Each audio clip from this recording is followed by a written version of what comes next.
India और New Zealand का final होने जा रहा है अहमदाबाद में 8 तारीख को, संडे को। और इंडिया और न्यूजीलैंड की टीम का एनालिसिस कर लेते हैं। न्यूजीलैंड की टीम ना बड़ी खतरनाक नज़र आई है मेरे को। न्यूजीलैंड की टीम में एक जो उनका ओपनिंग पेयर है, टिम सेल्फर्ड और फिन एनल। टिम सेल्फर्ड से आपको इतना खतरा नहीं है।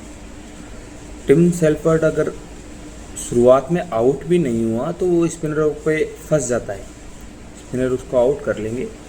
उसकी लंबी इनिंग की इतनी टेंशन नहीं है, और लंबी इनिंग की इन द सेंस अगर वो थोड़ी अच्छी पारी खेलता भी है तो वो गेम को एक तरफा नहीं कर देगा कि आपका गेम आपके हाथों से निकल जाए। जबकि फिन एलन ऐसा बंदा है कि यार वो गेम को एक तरफ कर सकता है। हालांकि स्पिन उसकी भी कमज़ोरी है, पर वो फास्ट गेंदबाजी बहुत अच्छी खेलता है।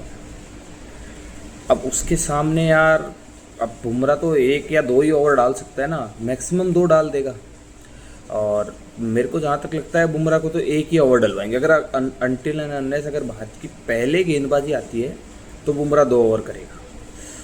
अगर तो बाद में भारत की गेंदबाजी आती है तो बुमराह तो फिर 1 ही ओवर डाल रहा है। अगर भारत ने अच्छा स्कोर खड़ा किया, अगर भारत कम स्कोर खड़ा करती है तो बुमराह 2 ओवर डालेगा, ऐसा है। फिर उसके बाद उनके 3rd नंबर पे आ जाता है रचिन रविंद्रा। रचिन रविंद्रा देखो T20 का इतना तगड़ा प्लेयर नहीं है यार। अभी तक उसने ऐसी कोई T20 में ऐसी कोई परफॉर्मेंस नहीं दी है, पर वो बंदा खेलता तो अच्छा है और वो बना सकता है 30-40 रन। इतना तो वो कर सकता है, मतलब वो एंकरिंग का रोल भी कर लेगा और अच्छा खेलता भी है। फिर इसके बाद न्यूजीलैंड का सबसे खतरनाक बल्लेबाज फिलिप्स आता है। अगर तो वरुण चक्रवर्ती की गेंद उसको सही पड़ गई तो वो आउट हो सकता है, नहीं तो उसको आउट करना बड़ा मुश्किल काम है। अरे भाई वो बैक फुट से, मतलब वो बहुत स्ट्रांग है ग्लेन फिलिप्स। बैक फुट से छक्के मार देगा, आपको आगे से छक्के मार देगा, तो वो उस बल्लेबाज को आउट करना थोड़ा मुश्किल है। तो आप देखिए टॉप 4 में न्यूजीलैंड के चारों बल्लेबाज बड़े डेंजर। अब न्यूजीलैंड की बात कर लेते हैं 5वें नंबर के बल्लेबाज की। 5वें नंबर पे आता है अपना डैरेल मिचेल। अगर बुमराह को सबसे अच्छा कोई खेलता है ना, मैंने देखा है रिसेंट जितने भी मैच देखे वो डैरेल मिचेल है भाई। वो बंदा उसके ओवर में आराम से 10, 11, 12 रन निकाल लेता है। अब ये मैच होगा बुमराह और डैरेल मिचेल। बुमराह इस पर पूरी स्टडी करके आएगा कि डैरेल मिचेल को कहाँ बॉल डालनी है, कहाँ। बुमराह के सामने कोई बल्लेबाज अगर एक बार रन मार देता है ना, वो पूरी स्टडी करके आता है कि अपने को इसको कहाँ बॉल डालना है। और डैरेल मिचेल लेकिन बुमराह को अच्छा खेलता है, और मैंने देखा है उसको अच्छा खेलता है। पर डैरेल मिचेल इतना बड़ा खतरा नहीं है T20 में। मतलब एज इट ऐसे नहीं है कि वो 15-15 रन वाले ओवर ले सके। 10-12 रन वाले ओवर डैरेल मिचेल आराम से ले सकता है, लेकिन वो बियॉन्ड जो फिलिप्स कर सकता है ना, 12 रन से भी ऊपर, 15 रन के ओवर, 16 रन के ऊपर, वो डैरेल मिचेल नहीं कर सकता। फिर यहाँ भी इनकी बल्लेबाजी ख़त्म नहीं हो रही है भाई साहब। अब इनका बल्लेबाज आता है सेंटनर, पहले आता है, तब कि सेंटनर से अच्छे है चैपमैन। मार्क चैपमैन बहुत अच्छी फास्ट खेलता है, बहुत अच्छी फास्ट बॉलिंग खेलता है चैपमैन। और हो सकता है कि फाइनल में वो दिखाए कि फास्ट बॉलिंग कैसे खेली जाती है। तिलक वर्मा की कैटेगरी का बॉलर है वो, तिलक वर्मा की कैटेगरी का बैट्समैन है वो फास्ट खेलने में।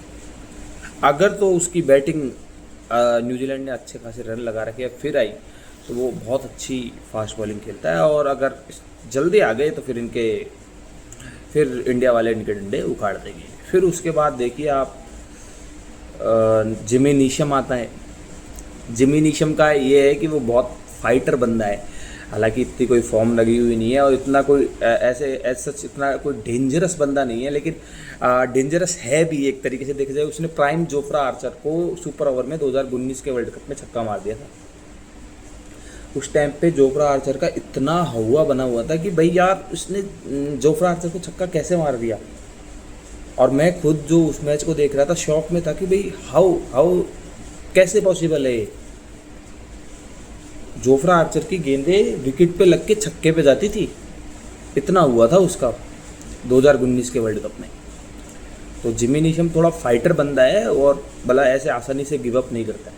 फिर उनका मिचेल सेंटनर बैटिंग करने आएगा और मिचेल सेंटनर की बैटिंग आ रहा है, आप देख रहे हो यार, वो हर मैच में अच्छी बैटिंग कर रहा है भाई, अच्छी बैटिंग कर रहा है वो हर एक मैच में। फिर उसके बाद उन्होंने वो एक नया एडिशन और लेके आए कॉलिन मैकॉन, मेरे को तो नाम ही प्रोनाउंस नहीं होता उसका, कॉलिन करके बंदा है वो ऑफ स्पिनर। उसके बारे में ये है कि भाई वो सब कॉन्टिनेंट स्पेशलिस्ट है। उसकी बैटिंग श्रीलंका वाले मैच में देखिए आपने, वो बहुत अच्छी बैटिंग की है उसके, 3-4 तो 100 है। न्यूजीलैंड के जो डोमेस्टिक होते हैं उसमें T20 में, तो आपके जो 90 नंबर पे जो बल्लेबाज आ रहा है उसके 300, तो बैटिंग में कितनी डेप्थ है। हेनरी, फिर उसके बाद आएगा हेनरी छक्के मारता है भाई, हेनरी 6 हिटर है, ऐसे मतलब 1-2 लप्पे मार देता है, वैसे प्रॉपर बैट्समैन नहीं है। फिर उसके बाद फर्गूसन आ जाता है। अब इनकी गेंदबाजी की बात कर लेते हैं। फर्गूसन है अभी अपनी लाइफ की अच्छी फॉर्म में चल रहा है, बहुत अच्छी फॉर्म में चल रहा है। अभी उसका पीक आना बाकी है या नहीं है ये सब तो हम पर नहीं बता सकते, क्योंकि क्या होगा ये तो फ्यूचर ही बताएगा। पर फर्गूसन अच्छी गेंदबाजी कर रहा है, पर इतनी अच्छी गेंदबाजी नहीं कर रहा कि इंडियन बैट्समैन को ऐसे नेस्तनाबूद कर दे, ट्रबल कर दे कि हाँ हो सकता है 1 विकेट ले ले, 2 विकेट ले ले, और डेथ में भी कोई इतनी अच्छी गेंदबाजी नहीं है। हेनरी भी बिल्कुल फॉर्म में नहीं है। अगर पर इनका क्या है, इनको प्रेशर नहीं आता, न्यूजीलैंड वाले प्रेशर लेके नहीं खेलते। हेनरी बहुत एक्सपीरियंस बॉलर है, शुरुआत में अप फ्रंट वो आउट करने के लिए ही देखेगा, वहाँ पे हेनरी को विकेट नहीं देगा। और अगर आपने वहाँ पे विकेट नहीं दिया तो इनकी बॉलिंग बिल्कुल, हेनरी और फर्गूसन को आपने विकेट नहीं दिया फिर ये ढह जाएंगे। सेंटनर आता है, सेंटनर बहुत अच्छा बॉलर है, लेकिन इंडिया वाले उसको उतना ही अच्छा खेलते हैं। 3 बॉलर है इनके पास, इसके अलावा चौथा कोई बॉलर नहीं है, पांचवा कोई बॉलर नहीं है, छठा कोई बॉलर नहीं है। अपने रचिन रविंद्र बॉलिंग करता है, लेकिन अपने इंडिया वाले उसको दबोच लेंगे, पकड़ लेंगे और उसको मार चढ़ा देंगे, ऐसी कोई बात नहीं। इंडिया वाले खेलते हैं अच्छा और मार चढ़ा देंगे उसको। संजू सैमसन, ईशान किशन और अपने अभिषेक शर्मा और दुबे के हत्थे चढ़ गया, हार्दिक पांड्या के हत्थे चढ़ गया तो 15-15 रन वाले ओवर भी ले सकते हैं उसके। जिमी नीशम और बाकी और बॉलर कोई काम के नहीं है, वो मैकेंजी है, उसको बस एक ही है कि वो अभिषेक शर्मा को आउट कर सकता है। बाकी कॉलिन से बॉलिंग करवाएंगे तो भाई उसको मार पड़ सकती है। देखो कॉलिन को मार पड़ सकती है, नीशम को मार पड़ सकती है, और आप अगर मान लो कोई और पार्ट टाइमर इनके कौन फिलिप्स को मार पड़ सकती है, तो इनको सबको मार पड़ सकती है। तो आपके पास 5वां तो बॉलर है ही नहीं। उन 4 ओवरों को मैक्सिमाइज करना है इंडिया को, और उसमें रन लेने 50 से 60 रन लेने। फिर आपको रचिन रविंद्र के ओवर में भी रन लेने हैं, वो 8 ओवर आपको बुरी तरह लूटने पड़ेंगे, तब जाके आप कुछ कर पाओगे। और हेनरी वगैरह के अगर आपने 1-2 शुरुआत के ओवर में विकेट नहीं मिलेंगे तो आप फिर वो देखना वो भी बुरी तरह मार पाएंगे, ऐसा ही होगा। अब बात आ जाती है कि भाई इंडिया के तिलों में कितना तेल है। भाई अभिषेक शर्मा की देखो फॉर्म नहीं लगी। अब अभिषेक शर्मा का अपन मतलब इस मैच में कंट्रीब्यूशन 0 ही मान के चलते, अगर वो परफॉर्मेंस कर दिया तो वो इंडिया के लिए बोनस है। पर अभी तक ऐसा लग रहा है कि जैसे जब आपका दिन खराब था, अनटिल एंड अनलेस आप विराट कोहली नहीं हो जो उसने 2024 के वर्ल्ड कप में किया था, अगर आप वैसा टेम्परामेंट रखते हो, वैसा माइंडसेट है आपका, तो क्या पता आप कर जाओ। बाकी अपन उसका कंट्रीब्यूशन 0 मान के चलते हैं। संजू की फॉर्म तकड़ी लगी हुई है भाई। संजू अगर फर्गूसन से आउट नहीं हुआ ना तो उसको आउट करना बहुत मुश्किल होगा, बहुत मुश्किल होगा। फर्गूसन की शॉर्ट बॉल से अगर उसने खुद को प्रोटेक्ट कर लिया ना, फिर उसके बाद संजू का आउट करना बड़ा मुश्किल काम है, फिर वो तबाही मचा दे। ईशान किशन मैं बोल रहा हूँ एक बार फिर अपना ट्रम्प कार्ड साबित होगा। ईशान किशन अच्छा खेलता है, ईशान किशन की कोई कमजोरी नहीं है। ईशान किशन रेडी है फाइनल के लिए, और ईशान किशन अच्छा खेलेगा और आपको देखना अच्छी शुरुआत देगा, और लंबा खेलेगा तो उससे तक भी लगा सकता है। उस बंदे का वो प्रॉपर टीम के लिए खेलता है और उसमें कोई वो नहीं है। तो ये 2 बातें हो गई, ये 3 अपने प्लेयरों की बात हो गई। सूर्य कुमार यादव की फॉर्म यार एक कंसर्न है। अगर मान लो अभिषेक शर्मा और संजू सैमसन जल्दी आउट हो जाते हैं तो फिर सूर्य कुमार यादव की फॉर्म होना ज़रूरी था। अगर तो संजू सैमसन और ईशान किशन खेलते हैं, अभिषेक शर्मा जल्दी आउट हो जाता है, अभिषेक शर्मा भी खेलते हैं, तो इतना बड़ा कंसर्न नहीं। लेकिन अभी अभिषेक शर्मा फॉर्म में नहीं है, और अगर मान लो ईशान किशन और संजू सैमसन में से एक प्लेयर आउट हो गया, तो वहाँ पे सूर्या का खेलना बहुत जरूरी है, और सूर्या की फॉर्म एक कंसर्न है। पर सूर्या की बैटिंग आएगी तब तक कोई ऐसा कोई खतरनाक बॉलर नहीं होगा कि हाँ कि भाई क्या है, तो सूर्या अच्छा खेलेगा इस मैच में, अच्छा खेलेगा सूर्या।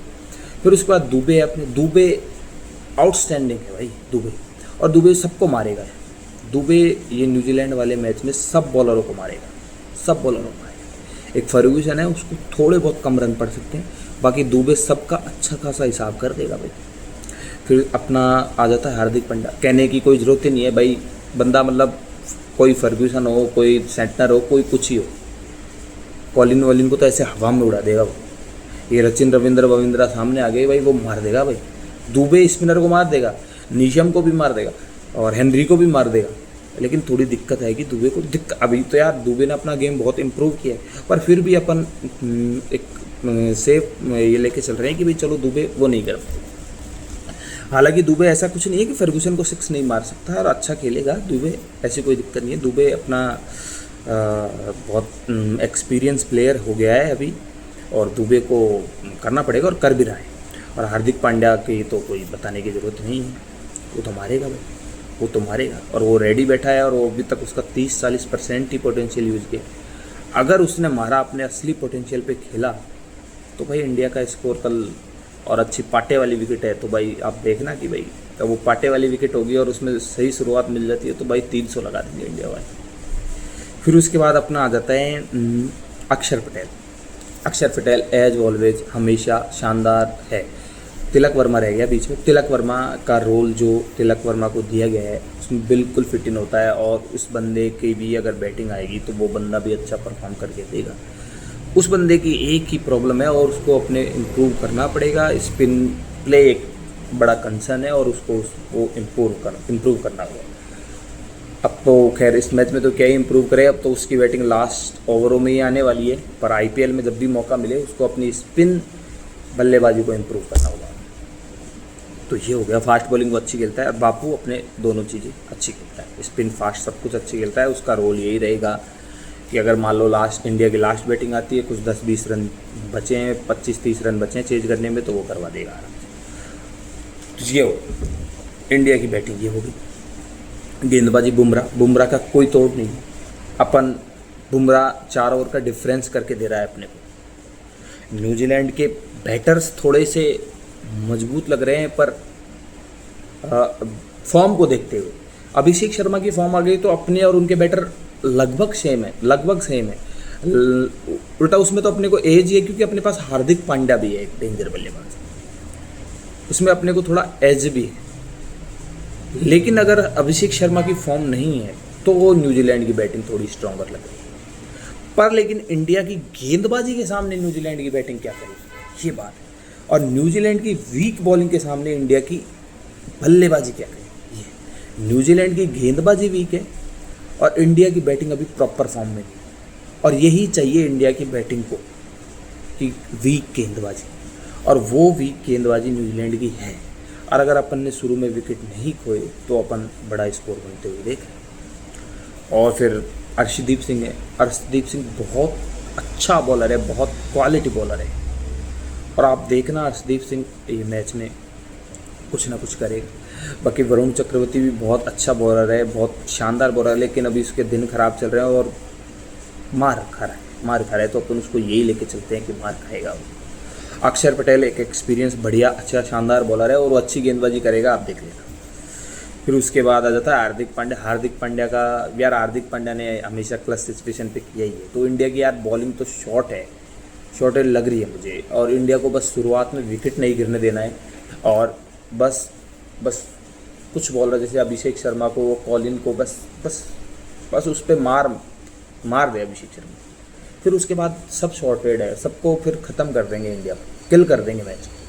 बस अपने को यहीं से बचना है कि अपनी शुरुआत में अभिषेक शर्मा मतलब वो प्रेशर ना डाल दे। हालांकि ऐसा नहीं है कि हम उससे रिकवर नहीं कर सकते, पर लेकिन फिर भी मतलब ये होना चाहिए कि अभिषेक शर्मा शुरू में अपना विकेट ना फेंके, और शुरू में अपना विकेट फेंकने का मतलब ये नहीं कि कहीं अभिषेक शर्मा वहाँ एंकर करने लग जाए, नहीं, उससे मारना भी पड़ेगा पर आउट भी नहीं होगा।